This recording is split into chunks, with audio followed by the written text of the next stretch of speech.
What is up, you guys? Max back here with another video. In this video, I'm going to be going through all the options I have on my 2022 CA Corvette.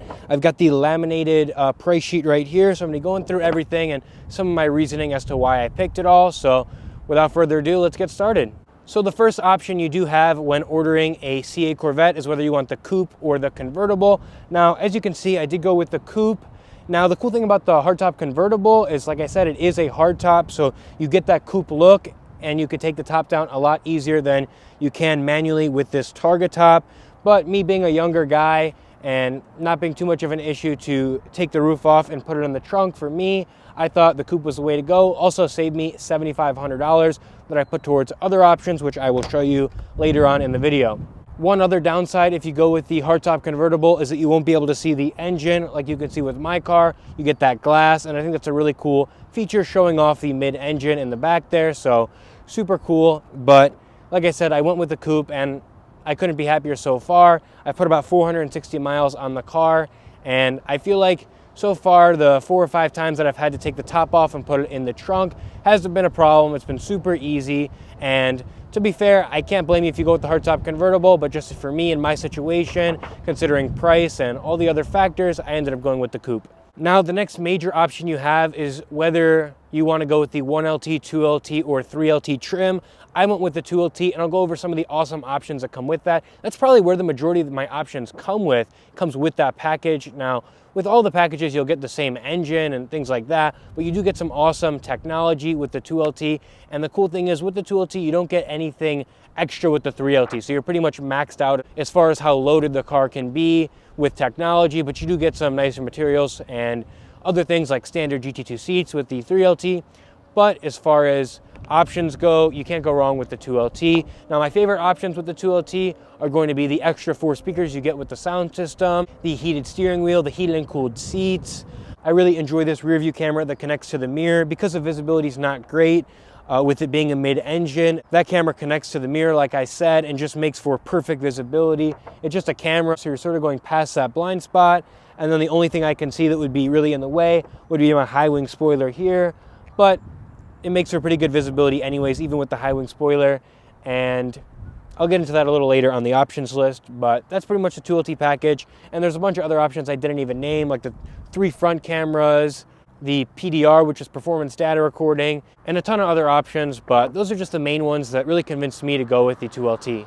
So after you factor in the fact that I went with the 2LT package and the coupe, you add that to the standard, I believe it's like $61,000 or $62,000 for the base price. That takes us to $68,200. Now onto the other options and pricing that I went with. So the first one listed here is the carbon flash painted high wing spoiler. That's what I alluded to earlier, and this option's absolutely great.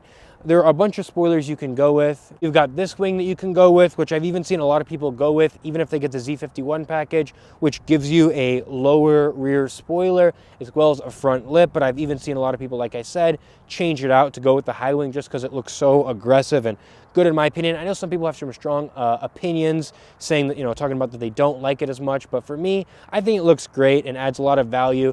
And I mean, anytime I see a C8 without it now, it almost looks incomplete. So super cool, super glad that I went with that. That was $1,250. Well worth it in my opinion. And the other spoiler I didn't mention as an option that you can get is the low profile spoiler.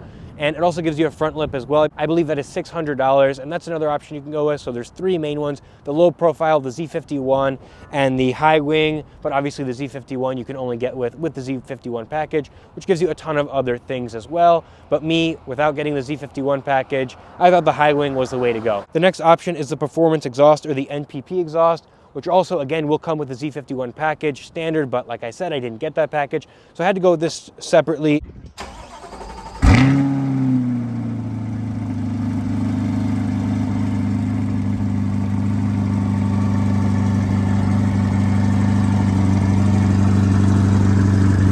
And that was $1,195. And what's really cool about that is you can just open the valves and make the exhaust louder and quieter whenever you want. You can customize in my mode exactly how loud you want it to be. There's 4 settings, and I believe with the NPP exhaust, it's loud enough to warrant not getting an aftermarket exhaust. Obviously, if you want it super loud, then you will have to go with an aftermarket exhaust. But for me, this is perfect.